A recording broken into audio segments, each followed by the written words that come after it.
A new movement to tackle California's homeless problem by building in God's backyard. We first told you about this last night. Churches building housing on church land, and something similar could soon happen here in Woodland. CBS 13's Greg Liggins is live in Woodland with more on this. Greg? Yeah, Tony, this piece of property here is owned by a local nonprofit called Friends of the Mission. Now, they're working with another nonprofit that got started after a local pastor got an idea. Now, together, these two groups are working to build housing for the homeless right here, where I'm standing.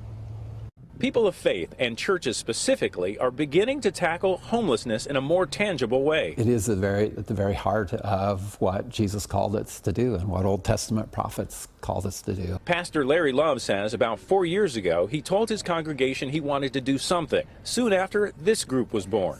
These are some of the board members of Woodland Opportunity Village, a nonprofit working to build housing for the homeless. Our focus, the people we're seeking to serve, are people who have some income, but who just cannot afford the rents here in Woodland. These renderings are similar to what they're working on, a 6-unit duplex of tiny one-bedroom houses with anticipated rents of less than $600 a month. Jan Sermon says the project could help someone like her get out of life in a shelter. That would be a bargain considering what rents are for just rooms.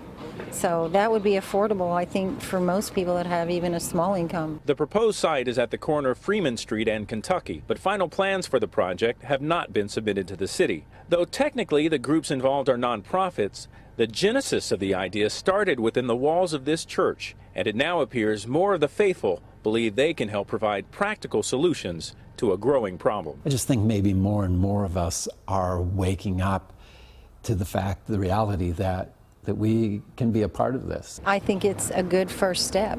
I mean, isn't that what the Bible teaches? You know, to love your neighbor, feed the hungry, house the poor.